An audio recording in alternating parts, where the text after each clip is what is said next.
So as Tim said, this talk is called Bob, Peter and Todd Can Do It, What About Me? So I want to have a conversation, just a casual conversation with you, everyone here today, talk about that idea, to relay my personal experience, how these people get an inspiration from me, and how this can be useful to you. So one of the things we've been saying this week is that, you're the next wave of explorers, you can do everything. We want you to write visions and strategic plans, but what's the reality of it when you go home? What does that look like? What are you going to expect? So just a quick show of hands. Who was in Houston for the World Space Congress? Who was in Bremen for SGC that year? In Vancouver? Fukuoka? Right, so actually, I think AC, where is AC today? He's made every single event. So I think there's one person we know in every one of these events.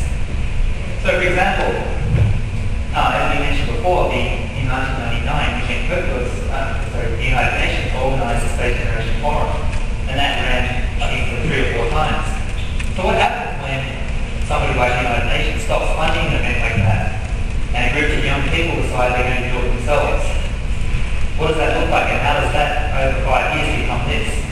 What had to happen to make that event happen every year? What was involved? And, what are the really dirty details of what was going on in the background? So I want to talk about that today because I think you need to know that to be able to, with confidence, go and implement some of the things we're talking about this week. So first of all, I remember when I went to this World Space Congress, I covered a bit of this yesterday, so forgive me if I repeat some of the details. But I'm from Australia, and if everybody knows, it's probably, except for New Zealand, probably the furthest place of civilization on this planet. And someone asked yesterday, just from a developing nation, and they said, well, not in terms of economy and living standard, in terms of space. Australia is definitely in that regard. For a country that was one of the first to launch a satellite, we subsequently did nothing in the next 30 or 40 years, and we had no space program of any kind. So when I went to Houston, I met these people, like I said yesterday, who'd been to NASA Academy, it was better than going to Star Trek convention. These people were much better. And to be honest, I really felt like I found home. I knew this is where I wanted to be. And so for me, every year, this is the event that I come to get the energy I need every year to keep going for the rest of the year to work on what I want. So this really is a powerful thing. And I want to talk about how to make that happen and how to use this energy and what resources and what you need when you're going out. So that was the first time actually that I met Peter Diamandis. Who's met Peter? It can be scary at times, right? So when I first met him, it was the last if I could use his printer. One sheet only. No, the was this guy, his first year, I was 6 years ago, 23, very young, naive, didn't know anything about what was going on, and this space world everyone was talking about, that he used one sheet of his paper. That was a big thing for him. So then when I met him the second time, he actually remembered me, which was even amazing. This little kid, didn't know anything. Peter remembered me. He didn't ask for the sheet of paper back, which was good. But, so at that time when I went to Houston, I didn't even have any idea of what this event was, the Space Generations Summit, as it was called then, or that I would be up here today in front of talking in front of you. I just thought, I like space, there's nothing in Australia, I can go to this conference, and my university paid for me to go to get a paper for the ISC, so I went and I came to this. Didn't realise the impact that I've had on my life, that I'm now doing nothing else but working space generation full time. So, those people were an inspiration for me. What makes them different? What are they doing? Who's ever thought that they could fund something, start something like the X-Prize? Who's ever had ideas that big? Yeah? What's the biggest idea you've ever had? Maybe raise a lot of money to fund something that I positively contribute to something in space exploration. I think for me that means right now I'm percentage big. Okay, so what kind of money are you thinking about for that? I think my impression is right now you need robots. Right. I don't know what that is, but it's some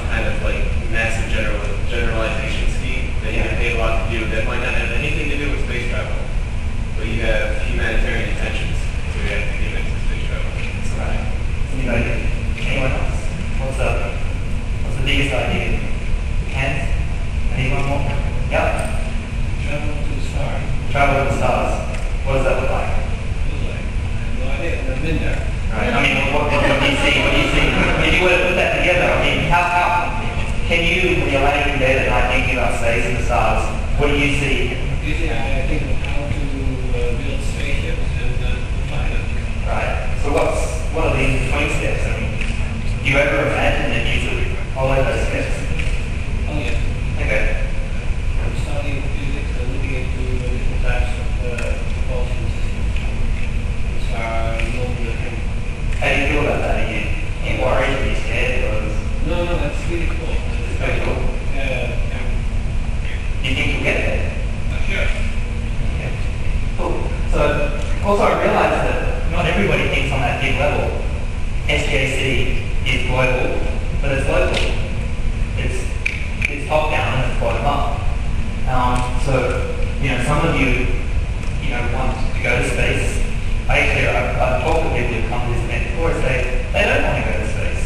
They're not in it because they don't have anything to being an astronaut. Actually, quick question: who wants to go to space? Who doesn't want it? Who doesn't really want to go? Or it doesn't really matter? Okay, I have a couple of minutes. So some people realize that space has benefits for applications that have benefits for life on it, for remote sensing, disaster prevention, avoiding near objects or letting space stations fall down on you, all those kind of things. There are concerns some people on it as well. So not everybody has the same huge vision to go to space or to go to the stars or have a colony on Mars. But really space is just a place, and inside that place is the Earth. And so in space there are a lot of concerns, whether they're big or small. So I know some of you have very, very concrete, small ideas that you want to push in place in your local community. Some of you want to change the world. Doesn't matter what that looks like for you. We want to help you make that happen. And so we want to cover some of the things that you need to go through to have that happen. So when I went to Houston, I never considered being on Steve before, but now I think, well, maybe we could be doing some other things. Let's give it a try. And he's only one man. If we have five or six more people of his caliber doing amazing things, we can do a lot. If we have 100 or 200 or 300,000 people in different communities organising events, we can change the world from the bottom up as well. So this Congress has been covering, the visions and the goals. What are the details?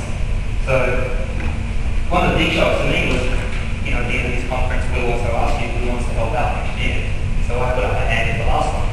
2002. It was in for a shock. I got on this telephone call with, who's ever been on a call with 10 people at 3 a.m. in the morning? Who's ever been on a call with more than one person at a time? Is there anybody? Yeah, I have something. So, Agnieszka,